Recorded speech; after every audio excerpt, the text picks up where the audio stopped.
Hello नमस्कार। आप सभी का स्वागत है आशीष क्लासेस पर। 5 बजे आप ये सेशन देखते हैं, हर दिन देखते हैं, संडे को भी क्लास चलती है, तो आप रेगुलर बने रहिए। और नए जो विद्यार्थी हैं वो इस चैनल को सब्सक्राइब जरूर कर लें और बेल आइकन को भी क्लिक कर लें ताकि आने वाले वीडियोस की नोटिफिकेशन आपको मिलती रहे। हम इसको स्टार्ट करें उससे पहले जो पेड कोर्स उसकी थोड़ी जानकारी दे देता हूँ। एक English for SSC and CDS का बैच है, ये बैच कंप्लीट हो चुका है।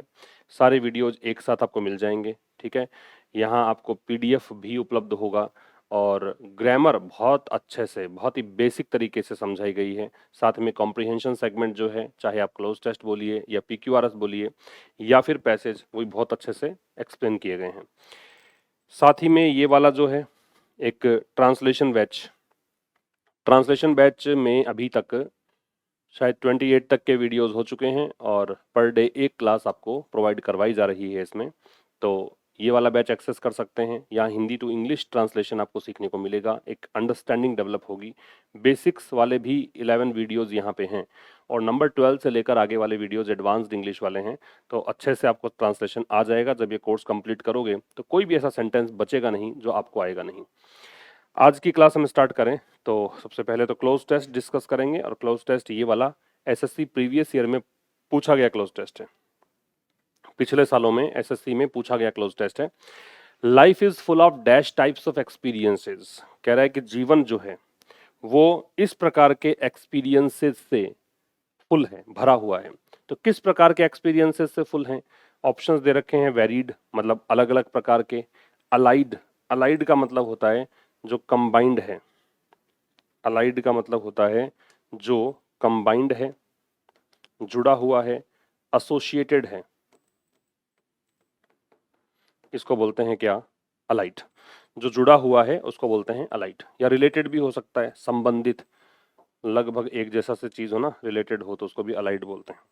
सिस्टमैटिक जो सिस्टम से हो, और एम्पलीफाइड, एम्पलीफाई इंक्रीज करने को बोलते हैं। तो इसको आप चूंकि थर्ड फॉर्म दे रखी है तो ये इंक्रीज्ड कह सकते हो या फिर इसको कह सकते हो आप इंक्रीज्ड के स्थान पे मैग्नीफाइड। ये दोनों मतलब होते हैं। मैग्नीफाई का मतलब भी आकार में वृद्धि करना होता है, इंक्रीज का भी वृद्धि करना ही होता है। तो इन दोनों का मतलब क्या हो गया? बढ़ा हुआ। तो देखिए किस प्रकार के एक्सपीरियंसेस हैं। तो एक्सपीरियंसेस बढ़े हुए, एक्सपीरियंसेस सिस्टमैटिक, एक्सपीरियंसेस अलग अलग, एक्सपीरियंसेस कंबाइंड। तो एक तो आइडिया इससे लग जाएगा। अदरवाइज आप थोड़ा सा आगे पढ़ लो। स्ट्रेंज, इनफैक्ट, वास्तव में ये बात बहुत अजीब है। Are the ways of God, मतलब strange are the ways of God. In fact मतलब वास्तव में जो भगवान के तरीके हैं ना वो बहुत ही अजीबो गरीब हैं। If a man is happy today, आज अगर कोई इंसान खुश है तो he may be dash unhappy the very next day, अगले दिन वो दुखी हो सकता है। इसका मतलब अनुभव कैसे हैं? अनुभव हैं अलग अलग, क्योंकि एक प्रकार से आप कह रहे हो कि आप खुश हैं, अगले ही पल आप दुखी हो सकते हैं। तो ये एक्सपीरियंसेस कैसे हुए? वेरीड हुए। आपका आंसर क्या आएगा? 1 नंबर। तो life is full of very types of experiences. जीवन जो है वो अलग अलग प्रकार के अनुभवों से भरा है। Strange in fact are the ways of God, वास्तव में भगवान का तरीका ही अजीब है। If a man is happy today, यदि आज कोई इंसान खुश है, he may be dash unhappy the very next day, तो अगले ही दिन हो सकता है कि वो क्या हो जाए? अनहैप्पी हो जाए। और अनहैप्पी एडजेक्टिव है दोस्तों, तो यहाँ पे अनहैप्पी से पहले आप क्या लगाएंगे?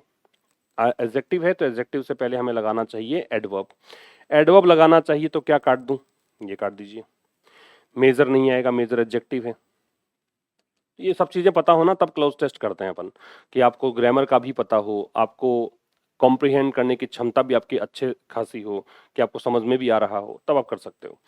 क्वाइटली जो होता है वो शांति से, ये क्वाइट QUIET इससे बना है, तो ये शांति से, चुपचाप से, ये नहीं बनेगा।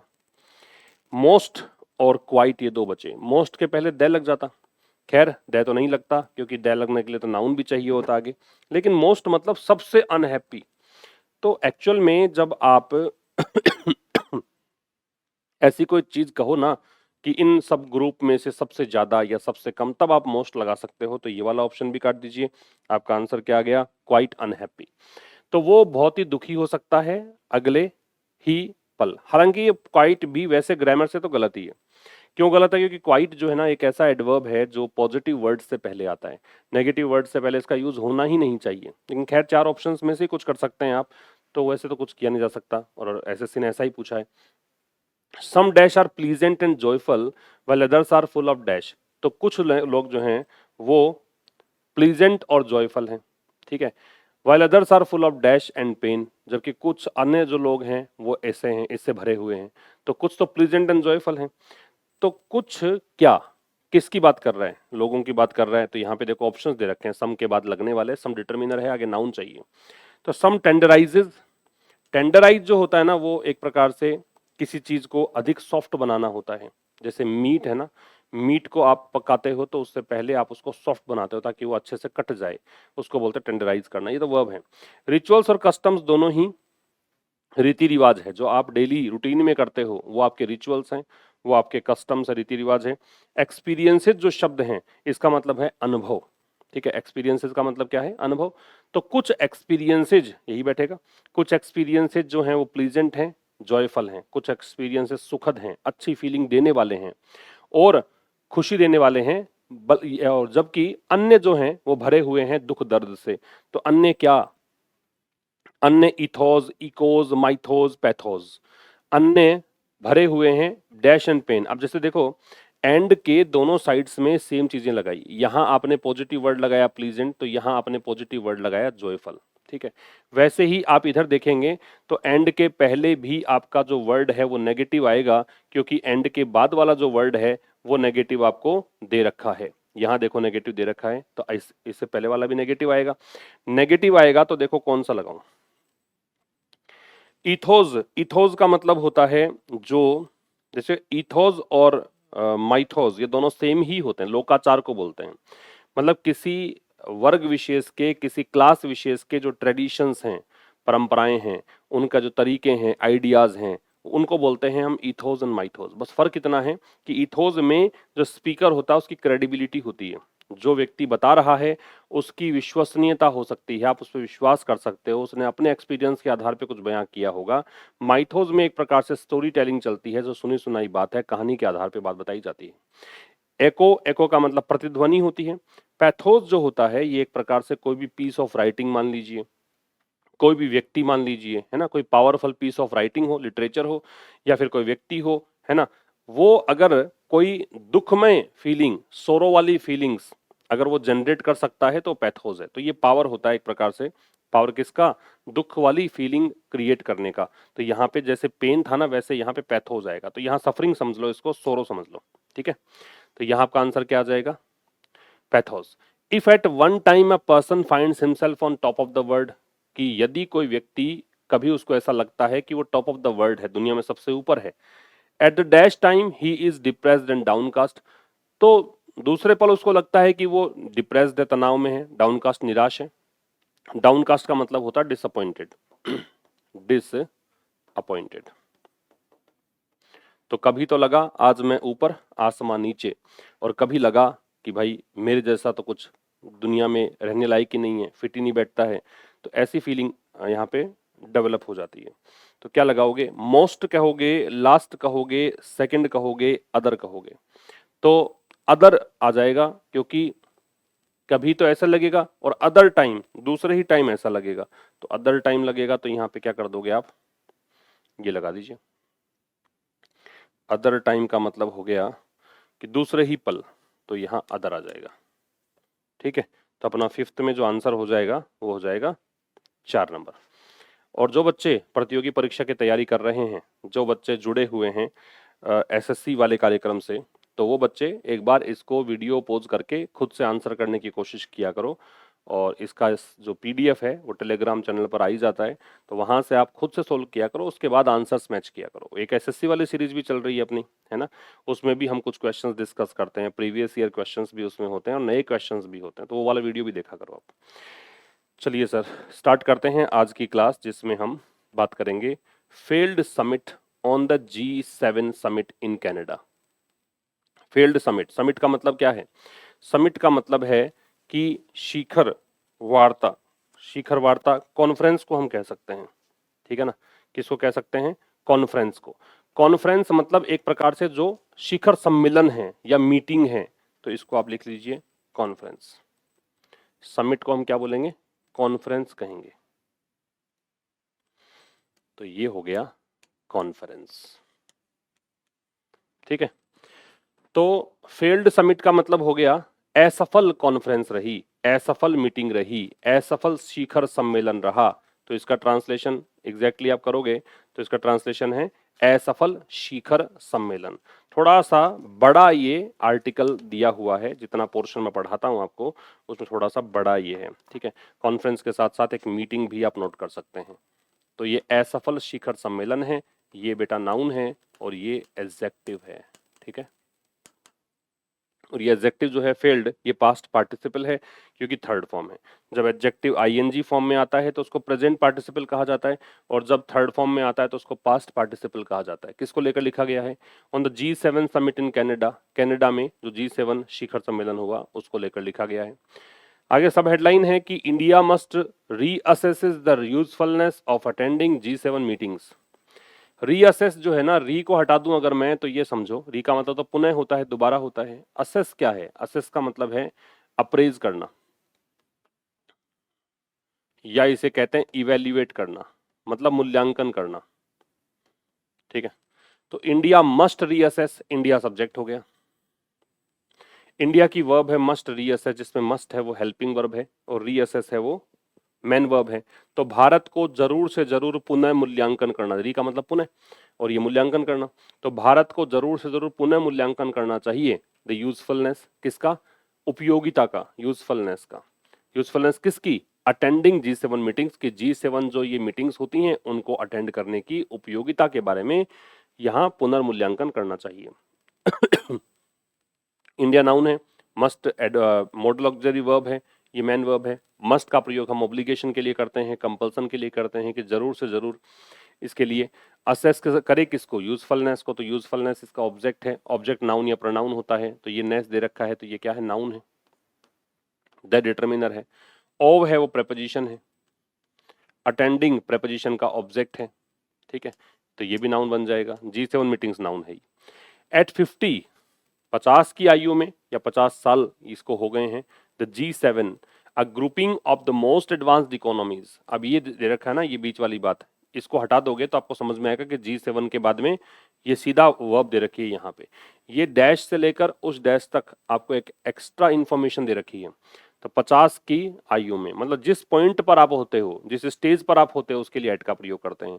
तो 50 के आयु में मतलब G7 को 50 साल हो गए।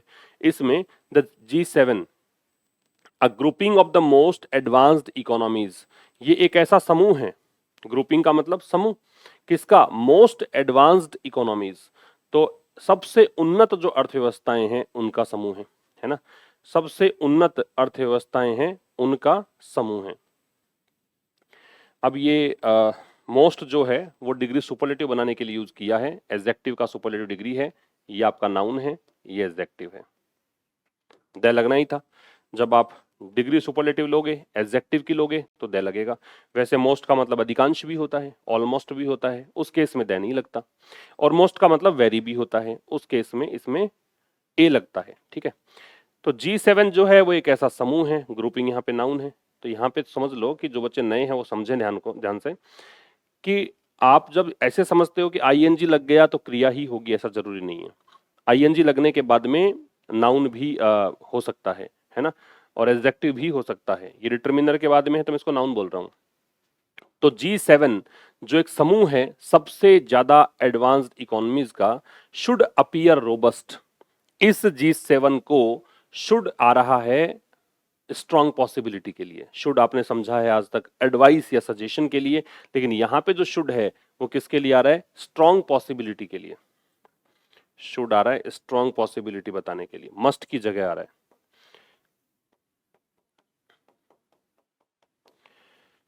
शुड अपीयर, G7 को जरूर से जरूर अपीयर होना चाहिए, लगना चाहिए रोबस्ट। रोबस्ट का मतलब है स्ट्रॉन्ग, रोबस्ट का मतलब है बहुत ही मजबूत, बहुत ही पावरफुल, ठीक है।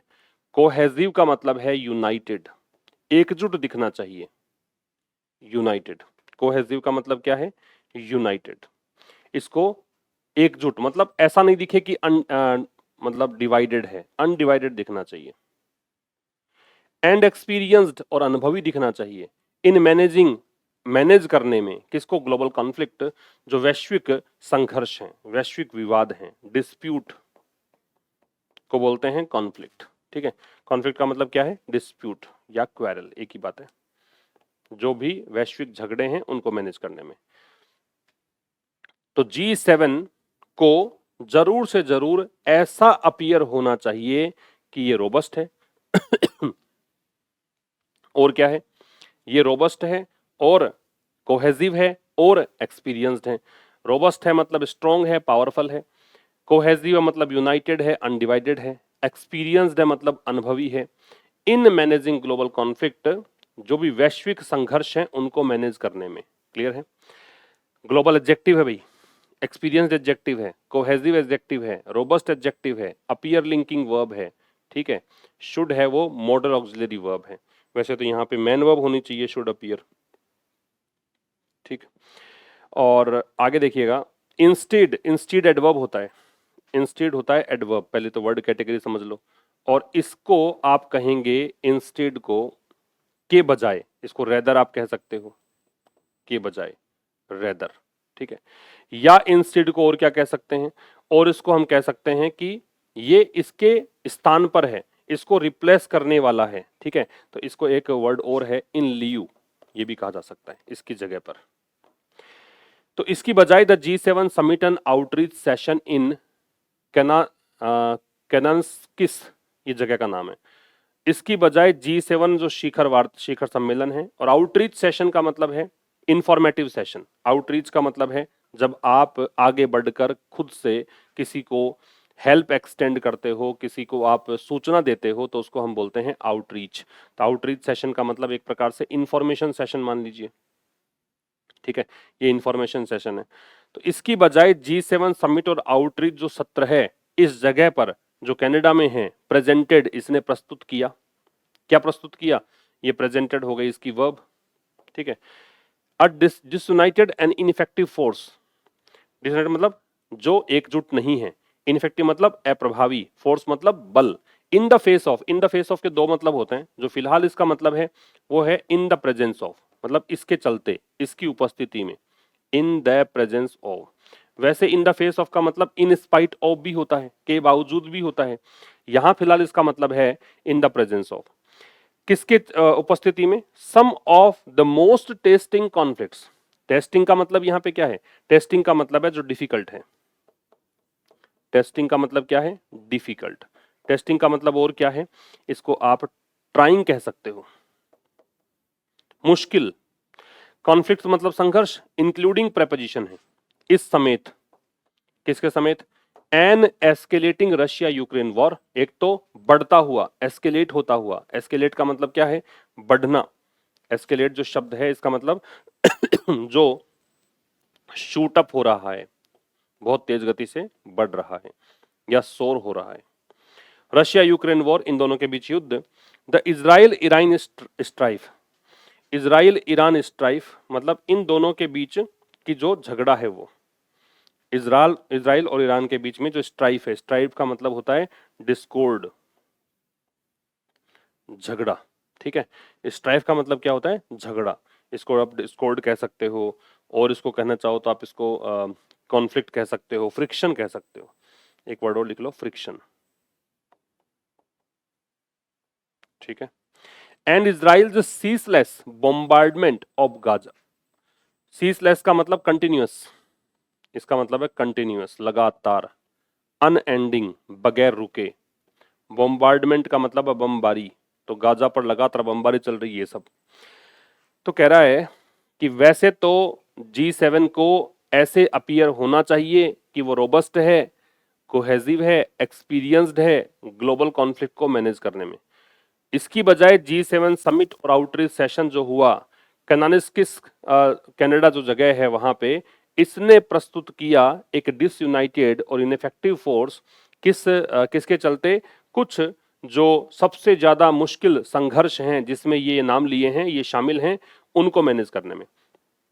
तो देखो पहले वाला जो सेंटेंस था उसमें G7 सब्जेक्ट था, इसकी वर्ब थी वो शुड अपीयर थी, ये वर्ब है, ठीक है। और इधर वाला जो सेंटेंस स्टार्ट हुआ उसमें G7 समिट आउटरीच सेशन, ये सब्जेक्ट है पूरा, और इसकी वर्ब है वो क्या है, प्रेजेंटेड, ठीक। और प्रेजेंट क्या किया है वो इसका ऑब्जेक्ट दे रखा है आपको, इंक्लूडिंग प्रेपोजिशन है, प्रेपोजिशन का ऑब्जेक्ट दे रखा है आगे वाला, ठीक है। ये तो होगा पहली स्लाइड में अपना, आगे देखिएगा। इन एडिशन, इसके अतिरिक्त, इन एडिशन जो है वो एक क्या हो गया, एक फ्रेज हो गई, क्योंकि दो वर्ड्स का समूह है। इसके अतिरिक्त इसको आप बिसाइड्स भी कह सकते हो, ठीक है, इसको आप बिसाइड्स भी कह सकते हो, के अतिरिक्त, apart from it, it has been enable, ये असमर्थ रहा है। इट यहां पे फिर G7 के लिए आ रहा है, इट सब्जेक्ट हो गया, हैज बीन इसमें ये हेल्पिंग वर्ब मानो, ये मेन वर्ब मानो, अनेबल इसका लिंकिंग वर्ब मानते हुए बी को, और ये इसका एडजेक्टिव है, कॉम्प्लीमेंट है। तो ये असमर्थ रहा है किस चीज में, टू डील विद, डील के साथ दो प्रपोजिशन लगते हैं, डील विद का मतलब तो होता है टैकल करना, हैंडल करना, ठीक है। और डील इन जो होता है उसका मतलब होता है ट्रेड करना, डील इन इसका मतलब होता है ट्रेड करना, व्यापार करना, और डील विद जो है उसका मतलब होता है टैकल या हैंडल करना। तो इसके अतिरिक्त यह असमर्थ रहा है डील करने में, टैकल करने में, किसको, द बिगेस्ट डिस्ट्रप्टर, सबसे बड़ा जो डिसरप्टर है, डिसरप्टर का मतलब हो गया सबसे ज्यादा व्यवधान पहुंचाने वाला है। डिसरप्ट जो होता है वो डिस्टर्ब करने वाला होता है, डिस्टर्ब का मतलब होता है डिस्टर्ब, डिसरप्ट, DISRUPT, इसका मतलब होता है डिस्टर्ब, परेशान करना, और डिसरप्टर है इसका मतलब परेशान करने वाला, बाधा पहुंचाने वाला, है ना, चीजों को मतलब डिसऑर्डर में ला देने वाला, वो डिसरप्टर है। तो इसको डील करने में असमर्थ रहा है, क्या है, सबसे ज्यादा बड़ा जो डिसरप्टर है इन ग्लोबल ट्रेड, वैश्विक व्यापार में। अब समझाया है कौन है, that of the US Trump administrations, और वो चीज है यूएस के जो ट्रम्प प्रशासन की रेसिप्रोकल टैरिफ वर्ल्ड वाइड है। वो रेसिप्रोकल का मतलब परस्पर, म्यूचुअल, एडजेक्टिव है। टैरिफ जो होता है वो आयात पर लगने वाला कर होता है, वर्ल्ड वाइड एडवर्ब है, वर्ल्ड वाइड वैसे एडजेक्टिव भी होता है अगर नाउन होता तो आगे, पूरे विश्व भर में, ठीक है। इन एडिशन इसके अलावा, एक तो देखो तीन चार बताए, इजराइल और ईरान वाला युद्ध, रशिया और यूक्रेन वाली बात, और एक गाजा पे लगातार जो बमबारी चल रही है वो, ये डील ही नहीं कर पा रहा G7।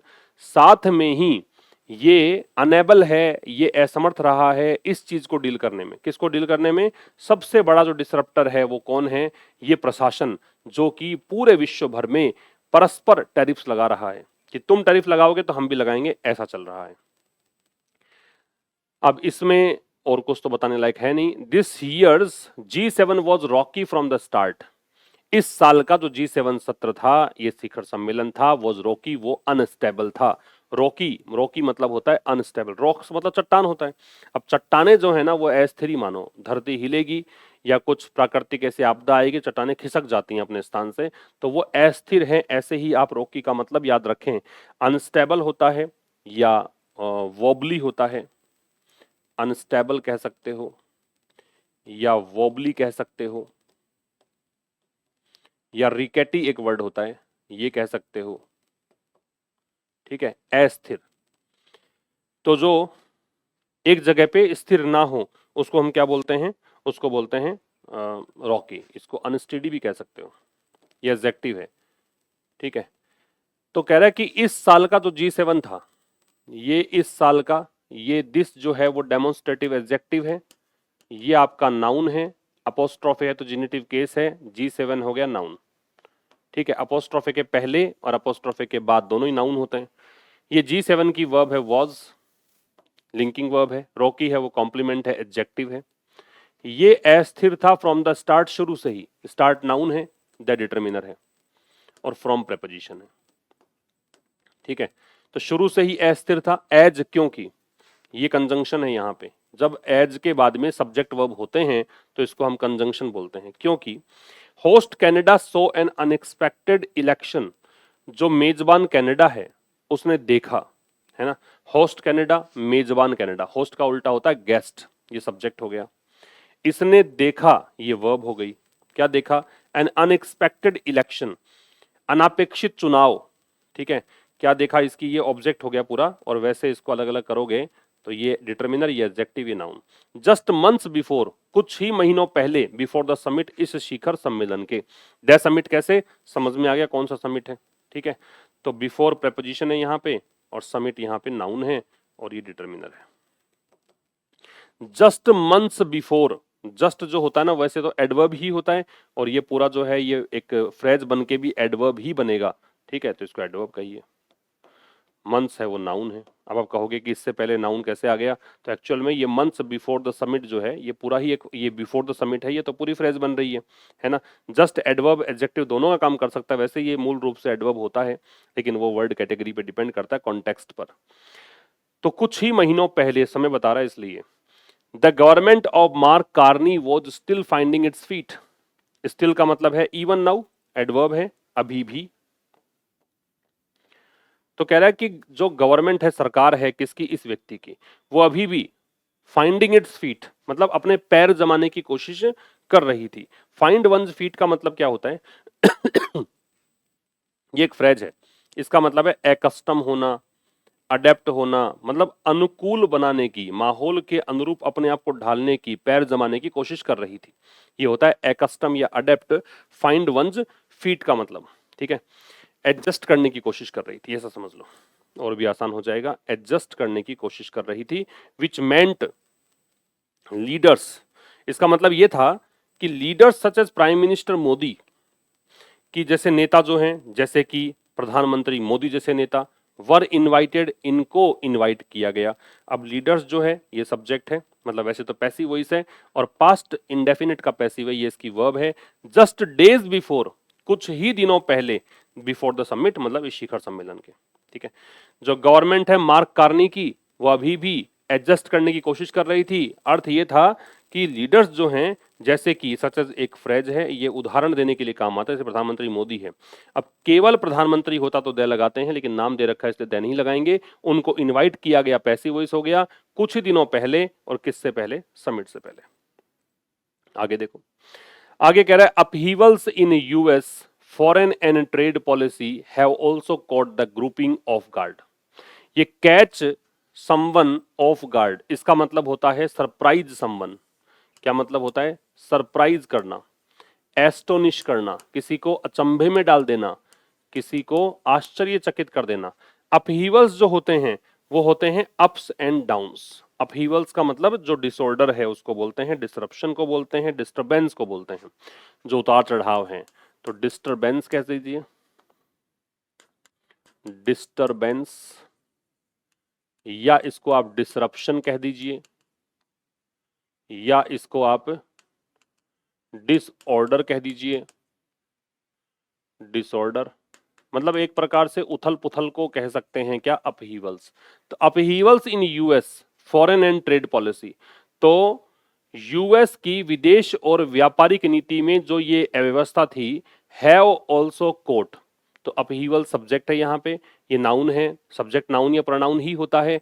इसने जो ग्रुपिंग है, मतलब G7 की बात कर रहा है, इसलिए दे लग गया, पता लग गया किसके बारे में बात कर रहा है, इसको अचंभित कर दिया। कैसे, US president Donald Trump pivot, pivot का मतलब होता है एक्सिस, जो सेंट्रल है, सबसे मुख्य है, उसको हम बोलते हैं पीवट। जो सेंट्रल और मोस्ट इंपॉर्टेंट पर्सन या थिंग होते हैं सिचुएशन के अकॉर्डिंग, उसको बोलते हैं। तो पीवट का मतलब एक्सिस, मान लो जिसके इर्द गिर्द आप घूमते हो, या the central and most important, जो सबसे इंपॉर्टेंट है वो, ठीक है। तो डोनाल्ड ट्रंप के सबसे इंपॉर्टेंट जो है पीवट टू रशिया, तो Donald Trump pivot to Russia, Russia के उद्देश्य से, रशिया के लिए जो ये सबसे पीवट, सबसे इंपॉर्टेंट चीज है, on the Ukraine crisis, Ukraine संकट पर उन्होंने कहा। तो US president Donald Trump pivot, US के राष्ट्रपति डोनाल्ड ट्रंप का जो पीवट मतलब नाउन के रूप में लिया है, तो सबसे सेंट्रल पार्ट है, to Russia on the Ukraine crisis, मतलब इन्होंने रशिया को मुख्य माना यूक्रेन क्राइसिस पर। एन एम्बिग्यूअस अप्रोच, और जो एक अनक्लियर सी अप्रोच थी, एम्बिग्यूअस कोई चीज अगर है, इसका मतलब वो क्या है, अनक्लियर है, अनसर्टेन है, ड्यूबियस है। अनक्लियर है, अनसर्टेन है, ड्यूबियस है, संदिग्ध है, संदेहास्पद है।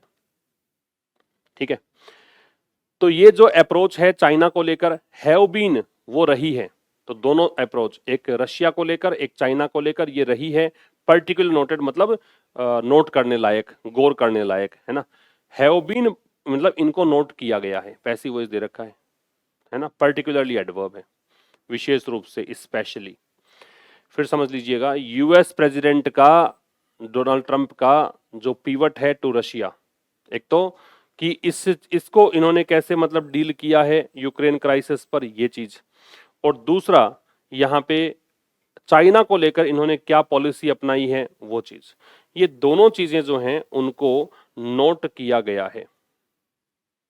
इन दोनों चीजों को क्या किया गया है, नोट किया गया है। ये मतलब पैसिव बनेगा इसका, इसका मतलब हो गया कि प्रेजेंट परफेक्ट का पैसिव है, ऐसा हो गया है, परफेक्ट में चला गया। इन कैनानिस्किस मिस्टर ट्रंप इवन सजेस्टेड, इस जगह पे मिस्टर ट्रंप ने यहां तक भी सुझाव दिया, इवन एडवर्ब है, और ये जगह का नाम है तो इसको तो मैं एडवर्ब कहूंगा क्योंकि प्लेस बता रहा है। मिस्टर ट्रंप है वो सब्जेक्ट बन गया, नाउन है, नाम है। इन्होंने यहां तक भी सुझाव दिया तो ये एक वर्ब हो गई। दैट द जीएस, दैट यहाँ पे कंजंक्शन है कि, जो जीएस जो है बिकम द G9। अब ये एक्चुअल में क्या है, ये सब्जेक्टिव मूड होता है, किसी को सजेस्ट किया, किसी को तुम ये करना चाहते हो, उसके आगे तुमने दैट लगाया, तो सीधा देखो क्या है, G7 वैसे तो सब्जेक्ट सिंगुलर है, सिंगुलर सब्जेक्ट है, तो वर्ब आनी चाहिए सिंगुलर, लेकिन देखिए वर्ब कैसी आ रही है, प्लूरल। तो ये सब्जेक्टिव मूड होता है कि सब्जेक्ट के साथ, सिंगुलर सब्जेक्ट के साथ बहुवचन क्रिया ही आती है। तो इन्होंने सुझाव दिया कि G7 जो है उसको G9 बना दिया जाए, इंक्लूडिंग रशिया एंड चाइना, इन दोनों को इंक्लूड करके, इन दोनों को शामिल करके। Much to the chagrin of other leaders, और ये दूसरे नेताओं को जो है बहुत ज्यादा खींच का विषय रहा। Much to the chagrin, chagrin जो होता है वो एक प्रकार से अनोयंस होता है, इरिटेशन होता है, पिक होता है, ठीक है ना। शैग्रिन का मतलब क्या होता है, जो अनोयंस है, जो इरिटेशन है, पिक है। अनोयंस खीज या चिड़, इरिटेशन या पिक। तो ये अन्य जो नेता हैं उनके लिए बड़े चिढ़ या खीज का विषय रहा, इंक्लूडिंग द यूक्रेन प्रेसिडेंट, इसमें यूक्रेन के प्रेसिडेंट भी शामिल हैं। Who was a special invitee, इनको विशेष रूप से आमंत्रित किया गया था।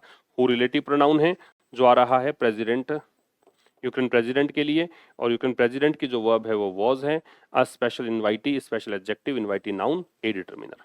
ठीक है, समझ में आ गया होगा। तो आगे देखिए, mister Trump's volt fast, volt fast जो होता है ये एक नाउन है, इसको फास्ट बोलते हैं, फेस नहीं बोलते, और इसका मतलब होता है अबाउट टर्न, मतलब एकदम यू टर्न लेना, एकदम बदलना, जो स्थिति थी पहले उसका फ्लिप फ्लॉप हो जाना, एकदम उल्टा हो जाना, फ्लिप फ्लॉप भी कह सकते हो, फ्लिप फ्लॉप। तो mister Trump's volt fast from proclaiming, proclaiming का मतलब होता है अनाउंस करना, प्रोक्लेमिंग का अनाउंस करना, डिक्लेयर करना, ये सब इसके मतलब होते हैं। तो मिस्टर ट्रंप का जो फ्लिप फ्लॉप है, मिस्टर ट्रंप का जो एकदम से बदल जाना है ना, और किस चीज को लेकर, अपने घोषणा से, घोषणा क्या थी, to be a peace time president, कि मैं शांति काल वाला राष्ट्रपति हूं, टू एक्टिवली सपोर्टिंग, और अब, पहले उन्होंने ये कहा था, अब ये सक्रिय रूप से सपोर्ट कर रहे हैं इजराइल के अग्रेशन को। अग्रेशन का मतलब जो ये असॉल्ट हुआ है, अटैक हुआ है इजराइल का ईरान पर, तो ये जो हमला है, वैसे तो आक्रामकता होती है लेकिन हमला भी होता है, वॉज अनदर इशू, ये एक और मुद्दा था, डिस्कस करने लायक एक और मुद्दा था। तो ट्रंप का जो वोल्ट फास्ट ये सब्जेक्ट है, इसकी वर्ब यहां दे रखी है आपको, वॉज, ठीक है, ये इसकी वर्ब है। अनदर है वो डिटरमिनर है, और अनदर तब लगता है जब उसके आगे नाउन जो है वो सिंगुलर हो, तो ये नाउन है सिंगुलर। अगर ये प्लूरल होती तो अदर लगा देते। अच्छा, सिंगुलर में भी अदर लगता है लेकिन दे के साथ लगता है, ठीक है, और वो तब लगता है जब स्पेसिफिक हो, लेकिन यहाँ कुछ हमें पहले पता नहीं किस कौन सा मुद्दे की बात कर रहे हैं, है ना, और मुद्दे भी हो सकते हैं, ये अंतिम नहीं है, इसलिए हमने अनदर लगा दिया। The US refuse to sign on to a draft statement, US refused, US ने मना कर दिया, इनकार कर दिया। वैसे तो साइन ट्रांजिटिव वर्ब है, साइन के बाद प्रेपोजिशन लगता ही नहीं है, साइन जो है एक ट्रांजिटिव वर्ब है, साइन के बाद में कोई प्रेपोजिशन नहीं लगता है, लेकिन साइन ऑन जो है वो एक फ्रेजल वर्ब है। ये क्या है, एक फ्रेजल वर्ब है। और इसका कुछ अलग मतलब निकलता है, इसलिए यहाँ पे साइन ऑन इसलिए लिखा कि साइन ऑन जो लिखा इसका मतलब है कुछ डिफरेंट चीज है। इसका मतलब है कि कोई एंगेज करना अपने आप को सिग्नेचर के द्वारा। तो एंगेज शामिल करना, एंगेज वन सेल्फ, है ना, engage one self by signature, ये मान लो। हस्ताक्षर करके अपने आप को शामिल करने को क्या बोलते हैं? Sign on. तो यूएस ने इनकार कर दिया इस स्टेटमेंट पर हस्ताक्षर करने के लिए, मतलब अगर हस्ताक्षर कर देते तो इसका मतलब ये माना जाता कि व्यक्ति इसमें शामिल है, तो उन्होंने मना कर दिया। ड्राफ्ट जो होता है ना वो एक रफ होता है, रफ स्टेटमेंट मान लो, जो पक्का नहीं है, जो रफ है, अभी केवल ब्लूप्रिंट है, जो एक प्रकार से आउटलाइन है, ठीक है। बाई G7 मेंबर, G7 सदस्यों के द्वारा, दैट कॉल्ड फॉर, जिसने डिमांड की थी, कॉल फॉर का मतलब होता है आस्क फॉर या डिमांड, जिसने डिमांड की थी। अ डी एस्केलेशन मतलब तनाव की स्थिति को कम करने की, एस्केलेशन तनाव की स्थिति और इसको कम करने की, और एनी क्रिटिसिज्म या कोई भी आलोचना इजराइल की। And pushed for, push for का मतलब भी होता है डिमांड करना, ये भी आस्क फॉर है, डिमांड करना ही है। पुश फॉर का मतलब भी क्या है? डिमांड करना, और ये रिपीटेडली होता है ना, आस्क फॉर समथिंग रिपीटेडली, कि बार बार में एक डिमांड हो उसको बोलते हैं हम पुश फॉर। स्टेटमेंट कि आप एक ऐसा स्टेटमेंट दो दैट कंडेम्ड ईरान, जो कि निंदा करे, कंडेम का मतलब है क्रिटिसाइज करे ईरान की, तो इसको इन्होंने मना कर दिया कि नहीं साहब मैं ऐसा काम नहीं करूंगा। तो यूएस ने रिफ्यूज कर दिया जो ड्राफ्ट स्टेटमेंट था G7 मेंबर्स के द्वारा उस पर हस्ताक्षर करने से, जिसकी डिमांड थी कि एक तो डी एस्केलेशन हो, तनाव कम करो, दूसरा कोई भी आलोचना आप करें इजराइल की, और जो बार बार में रिपीटेशन था डिमांड का कि एक स्टेटमेंट दो जिसमें कि निंदा हुई हो ईरान की, ये सब कुछ नहीं कहा इन्होंने ऐसा, ठीक है। स्टेटमेंट दैट जो है, इस स्टेटमेंट के लिए स्टेटमेंट की वर्ब जो है वो कंडेम्ड है, ईरान उसका ऑब्जेक्ट है। Mister Trump early exit dealt another blow. अब मिस्टर ट्रम्प आपने सुना होगा, अखबारों में देखा होगा कि ट्रम्प जो है जल्दी निकल गए थे इस मीटिंग से। तो ट्रम्प का जो अर्ली एग्जिट है, जल्दी ये निकल गए थे, डेल्ट, इसने डील किया अनदर ब्लो, एक और जो ये आघात है उससे। डील करने का मतलब क्या है? निपटना, है ना, डील करना। तो ये एक और आघात था। ब्लो का मतलब है एक प्रकार से ट्रबल मान लो, ट्रबल मुश्किल मान लो, एफ्लिक्शन मान लो, सडन सेटबैक मान लो, अचानक से जो एक मुश्किल खड़ी हो गई है उसको बोलते हैं हम क्या? ब्लो, ठीक। तो अर्ली एग्जिट सब्जेक्ट है, इसकी वर्ब डेल्ट है, डेल्ट सेकंड फॉर्म है, थर्ड फॉर्म भी यही होती है, और थर्ड फॉर्म अगर ये होती तो यहाँ पे इससे पहले हेल्पिंग वर्ब होती। आगे कह रहा है mister Trump world fast proclaiming, ये तो हो गया था, ठीक है। तो ये अपना इतना ही है क्या? ये तो रिपीट ही हो गया ना। चलो साहब, तो ये अपना एडिटोरियल कंप्लीट हुआ। मुलाकात होगी कल एक नए सेशन के साथ, तब तक के लिए नमस्कार, थैंक यू वेरी मच।